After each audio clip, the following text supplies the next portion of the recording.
வணக்கம். நான் உங்கள் அபிமான யோகாம்பால் சுந்தர். இன்னொரு புது விதமான டிஷ்ஷோடு உங்களெல்லாம் சந்திக்கிறதுல ரொம்ப சந்தோஷம்.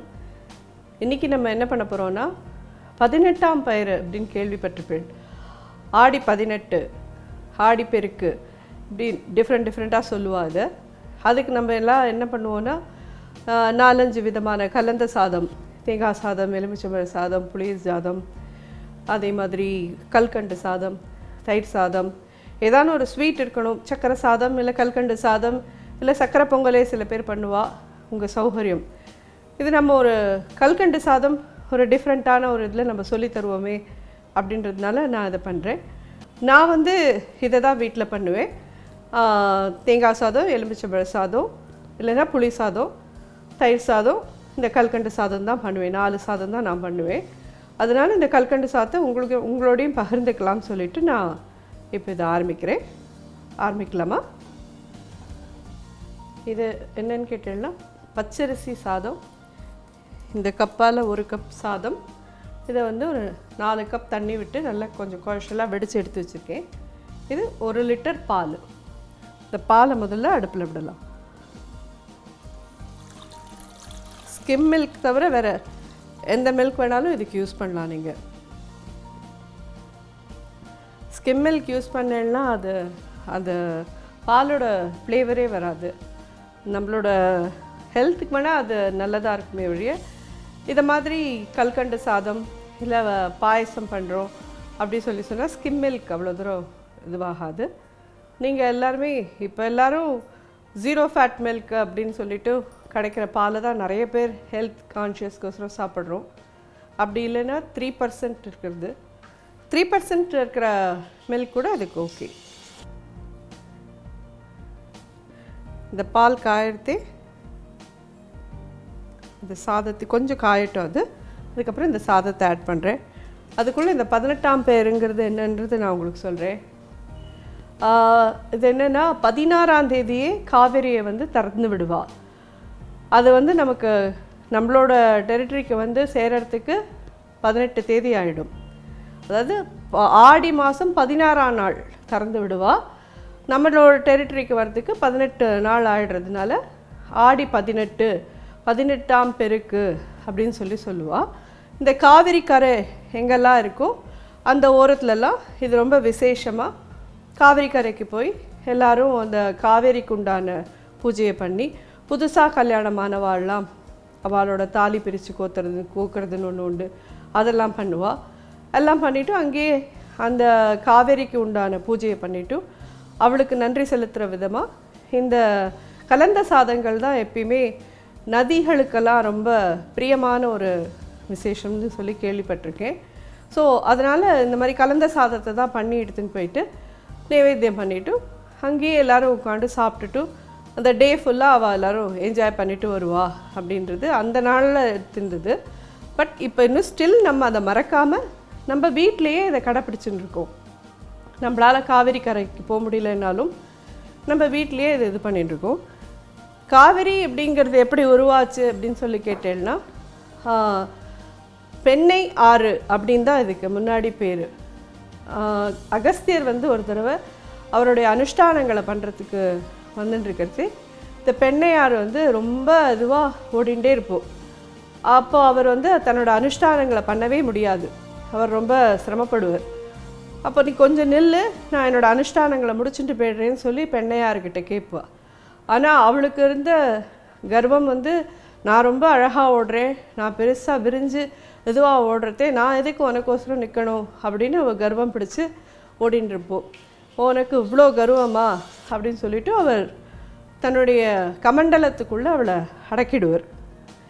அடக்கினா அப்புறம் எங்கேயுமே தீர்த்தமே இல்லாத போயிடும்.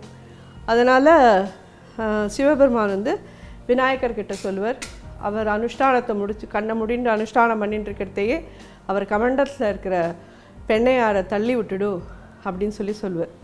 விநாயகர் காகமாக உருவெடுத்துன்னு போய் அந்த தண்ணியை தள்ளி விட்டதுனால காகத்தோட இதுவாக காவிரி, காகத்தினால விரிஞ்ச ஒரு ஆறு காவிரி அப்படின்னு. அதே மாதிரி அவர் தண்ணியை தள்ளி விட்டுட்டார், அது காவிரியாக ஓடின்னு இருக்கு அப்படிங்கிறச்சு அகஸ்தியர் கண்ணை முழிச்சு பார்த்துட்டு இது என்ன இந்த காக்கா வந்து நம்மளை இந்த மாதிரி ஏமாத்திடுது அப்படின்னு சொல்லிட்டு அந்த காக்காவை துரத்திகிட்டே போவார். கொஞ்சம் தூரம் போன அப்புறமா விநாயகராக மாறிடுவார். இவர் குற்றத்துக்கு போகிறச்சே அவர் விநாயகராக மாறிடுவார். அச்சோ உங்களையா நான் குற்றத்துக்கு வந்தேன் அப்படின்னு சொல்லிட்டு தன்னோட தலையில் இப்படி இப்படி குட்டிப்பார். அதுலேருந்து தான் நம்ம எல்லாருக்குமே விநாயகருக்கு தலையில் எப்படி குட்டிக்கிறதுங்கிற அந்த வழக்கமே வந்தது. ஸோ காவிரிக்கு பின்னாடி இவ்வளோ பெரிய கதை இருக்குது. இதெல்லாம் தெரிஞ்சிருக்கும் தான் நான் நினைக்கிறேன். தெரியாதது ஒன்றும் நான் சொல்லலை, தெரியாத வாளுக்கோசரம் நான் இப்போ சொல்கிறேன். இதில் ஏதாவது தப்பு இருந்தால் எல்லோரும் மன்னிச்சுக்கோங்க. இது பால் நல்லா இதாக எடுத்து இதில் இந்த சாதத்தை ஆட் பண்ணலாம்.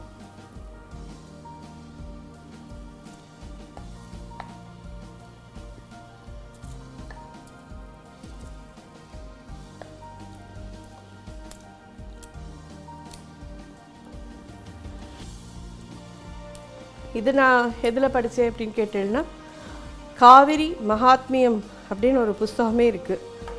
அந்த புஸ்தகத்தில் இந்த விவரம்லாம் எழுதியிருக்கு. யாருக்கான இதை பற்றின டீட்டெயில்ஸ்லாம் தெரிஞ்சுக்கணும்னா அந்த புஸ்தகத்தை நீங்கள் கூகுள் பண்ணியும் பார்க்கலாம். இல்லை புஸ்தக கடையில் கிடச்சிதுன்னா அதில் வாங்கி நீங்கள் படிக்கலாம்.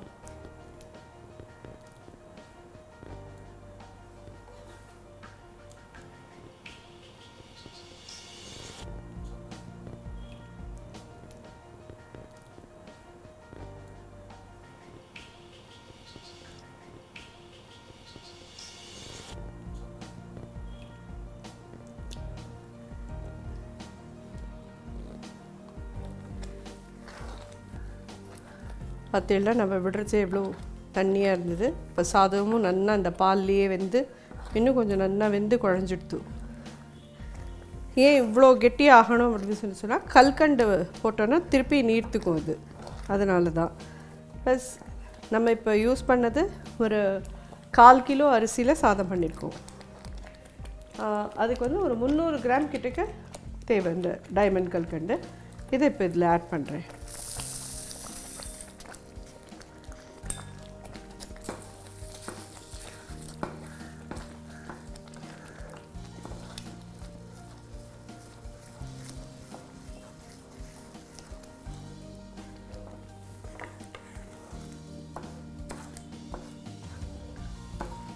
பாலோடு சேர்த்து கொதிச்சாலே சாதத்துக்கு ஒரு தனி வாசனை. பால் சாதம் நிறைய பேருக்கு பிடிக்கும் இல்லையா?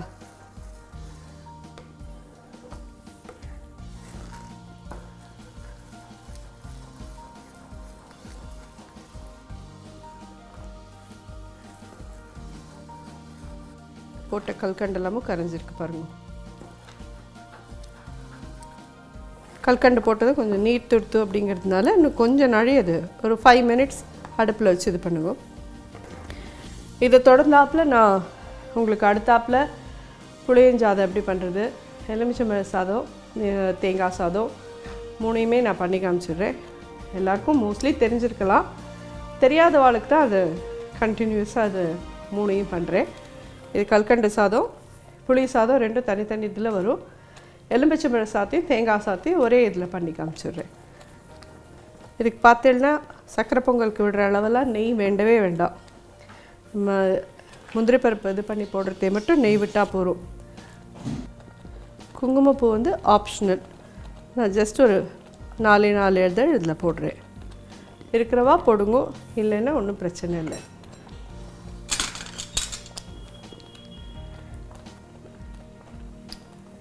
ஏலக்காய் பொடி 1/4 டீஸ்பூன்.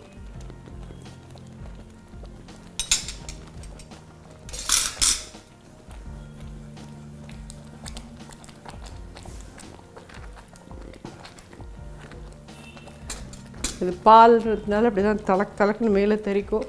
எல்லோரும் கொஞ்சம் ஜாக்கிரதையாக பார்த்துக்கோங்க. அப்புறம் மேலே தெரிச்சு எடுத்து கஷ்டப்படாதீங்க.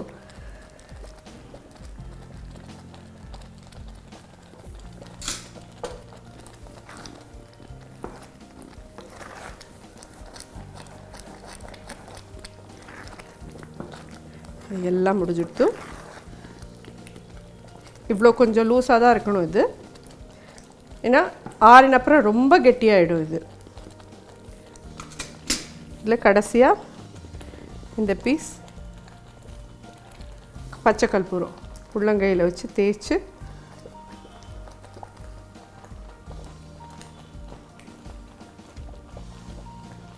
பொடி பண்ணிவிட்டு போட்டுருணும். அடுப்பு அணைச்சிடுறேன். பார்த்தீங்கன்னா பாயசம் மாதிரி இருக்கும்.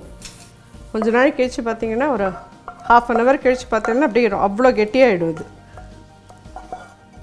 ஃபைனலாக இதுக்கு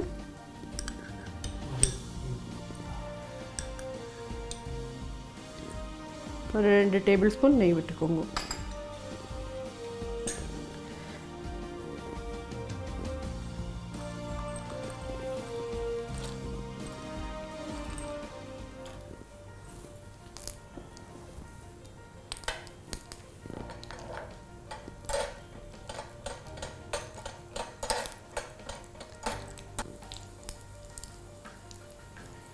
ரெடி ஆயிடுச்சு.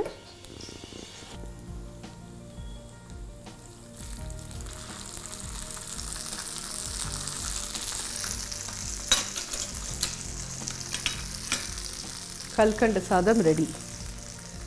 எல்லோரும் இதை பண்ணி பார்த்துட்டு சாப்பிட்டு பார்த்துட்டு அதுக்கப்புறம் எனக்கு கமெண்ட் கொடுங்க. பிகாஸ் இது ரொம்ப ரொம்ப நல்லாயிருக்கும்.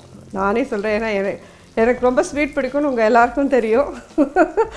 அதனால் நானே இதுக்கு சொல்கிறேன், இது ரொம்ப ரொம்ப நல்லாயிருக்கும். எல்லோரும் பண்ணி பார்த்துட்டு சாப்பிட்டு பார்த்துட்டு எனக்கு கமெண்ட் கொடுங்க, லைக் பண்ணுங்க. நான் உங்களோட கமெண்ட்ஸ்க்கோசரம் வெயிட் பண்ணிட்டுருக்கேன். கண்டினியூஸாக இதுக்கு அடுத்தாப்பில் ஆடி 18க்கு வேணுங்கிற அந்த டிஷ்ஷஸ் எல்லாமும் பண்ணிடுறேன். என்னோடய சேனலை சப்ஸ்கிரைப் பண்ணுங்க, ஷேர் பண்ணுங்க. இது எல்லாருக்கும் உங்களுக்கு பிடிச்சிருக்குன்னு நம்புகிறேன். தேங்க்யூ. நன்றி.